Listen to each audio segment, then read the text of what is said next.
What's up, my friends? It's time to talk Mandalorian. I'm a bit late to the party this time, which is kind of funny because, let's see here, it's 7:24 a.m. for me right now. I wasn't able to stay up late for this episode in particular because I'm going to be traveling to California today. I'm going to be driving, 6-hour drive. And yeah, I just think I should probably be kind of somewhat maybe awake during that drive. And so I decided that I would go to bed a bit early last night. So let's talk about the episode. Spoiler talk, obligatory warning. I'm not sure why you're here for an episode 6 talk if you haven't seen it yet, but in case you haven't seen it, turn away because I'm going to talk about it. I'm not going to do a full summary. I'm just going to kind of share my impressions of this episode in particular. Now, the biggest criticism I had from the last 2 episodes is I didn't love that they didn't really push the plot forward much. And it's interesting to me because I feel like I could say the same thing about this episode. I think that's probably, if I'm going to find a weakness of this episode, and the last 3, I've been wanting the plot to get more high stakes, to move somewhere, if that makes sense. And this episode didn't really do that, but I loved this episode. With no hesitation, I can say I loved this episode. So it's kind of hard to put my finger on the main difference between the last one and this one. I just felt like this one flowed a lot better for me. I thought the acting was a lot better, and I just bought it a lot more. I'm really hoping that the next 2 episodes really push the plot forward. We still have yet to meet Moff Gideon, who is gonna be probably a really important part of the end of all of this, and I'm thinking that the last 2 episodes will probably push the plot forward quite a bit more. I tend to not be a big fan of shows that kind of have mini plots within each episode, if that makes sense. So you've got the arc within each individual episode, and it doesn't really connect to the overarching plot. I feel like the last 3 episodes have been like that, but I've also seen shows that kind of start like that just to do some character development, and then later seasons it starts pushing into some real meaty stuff. I'm really hoping the Mandalorian's that way, because while I love this episode, I'd really like to kind of get to episodes where each episode is pushing the plot forward rather than kind of having a circular resolution in every single episode that isn't. I mean, every episode has to have some kind of resolution, right? But having no real connection to not really driving the plot forward. But that's just my expectation. Again, I freaking loved this episode. I thought this episode was phenomenal. I thought the acting was really good by Bill Burr, and Clancy Brown was Berg, who was that, I forget the species name with the horns. We see that species first, I think, in A New Hope in the cantina. And you really see his strength in this episode. That species is terrifying.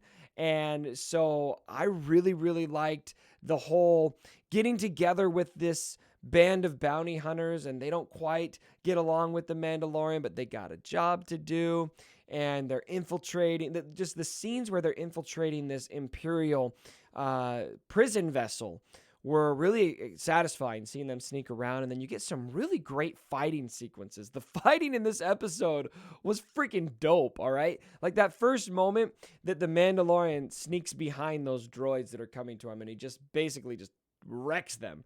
And he still shows his weakness, right?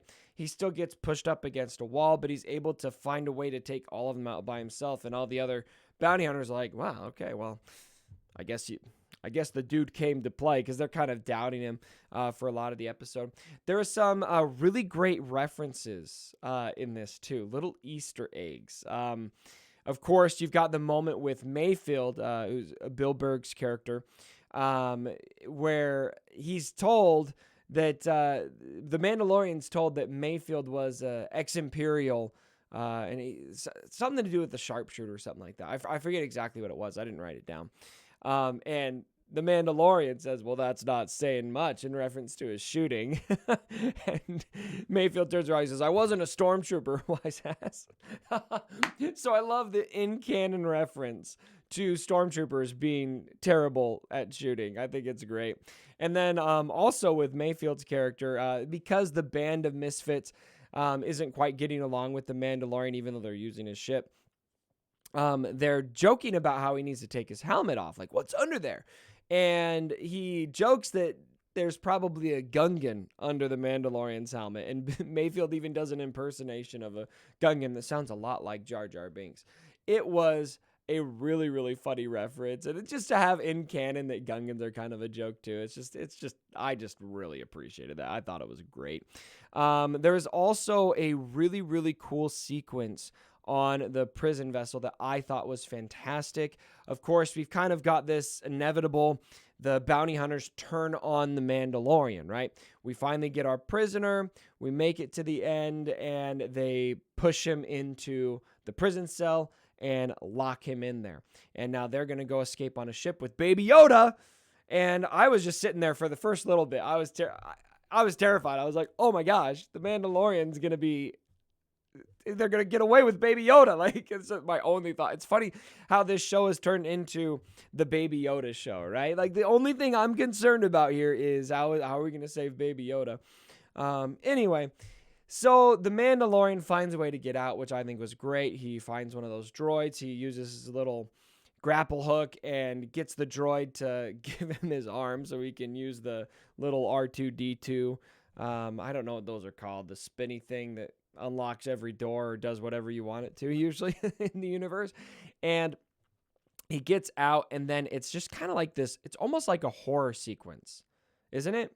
Especially when he's coming up behind Mayfield. You've got this like strobe light thing because he's turned off all the power. He's been kind of messing with them, locking doors, and he's coming up behind Mayfield, and it's strobe lighting. And so you just see him here, and then he's here, and then he's here, and then he's behind him. It was such an awesome little sequence that I thought was really, really satisfying. And then while all of this is going on, you've got the droid, Zero, I think the droid's name was, in the ship, who's kind of been just kind of chilling up there, and Baby Yoda is spotted by him, and he's got his gun out. He's going to shoot Baby Yoda. So Baby Yoda's life, once again, is being threatened. I think that Dave Filoni and Jon Favreau probably knew that we were going to have this like big connection to Baby Yoda because they like putting Baby Yoda in danger, because it just makes me really antsy. Even though the way that they're filming it, you kind of just know that Baby Yoda is going to be fine.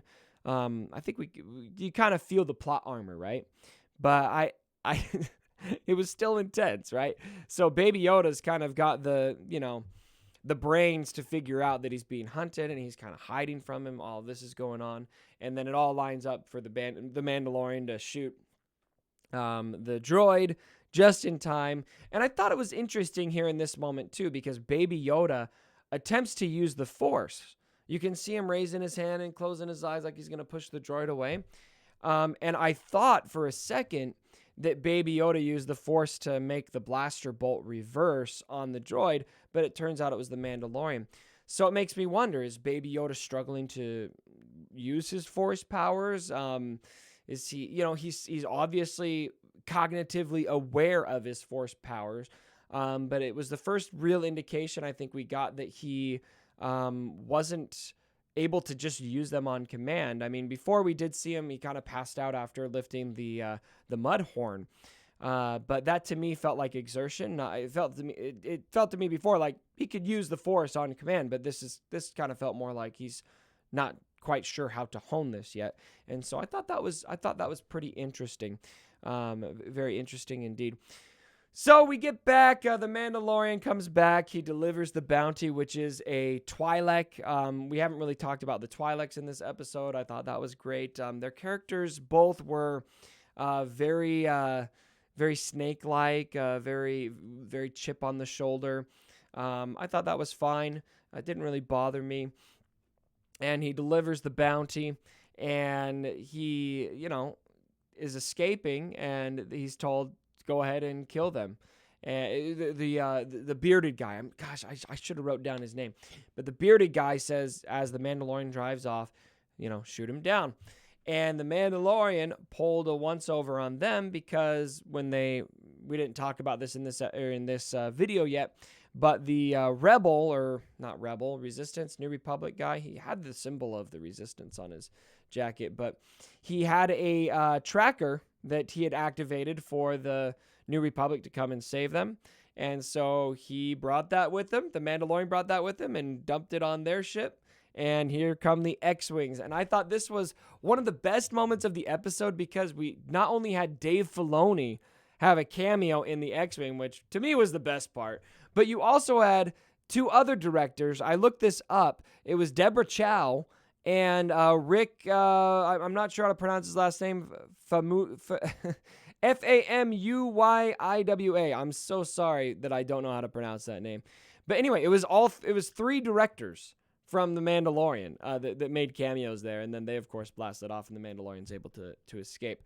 So I was hoping for a tag scene here, at least a tag scene to kind of give us a hint at who were the footsteps at the end of the last episode going up to I forget the character's name already, that was laying there in the desert on Tatooine.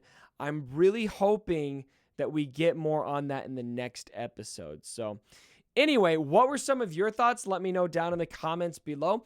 By and large, I thought this episode was great. It wasn't my favorite in the series, but it was probably in my top 3. I really, really enjoyed this episode. I thought it was great. The fighting was great. Acting was great. It flowed great. It was entertaining. I laughed and I cried when Baby Yoda was in danger, even though I knew he wasn't going to die. And I loved it. It was a great, fantastic ride. This is what I want the show to be like. Pretty much the only real criticism I have of this episode is I just want them to start flowing the plot forward a little bit more. I'm hoping we get that in the last 2. We don't have to wait long for the next one. Only got to wait until Wednesday, ladies and gentlemen. Then we get to go see Rise of Skywalker the next day. All right, again, let me know what you thought down in the comments below. Like the video if you did. And as always, my brothers, don't forget,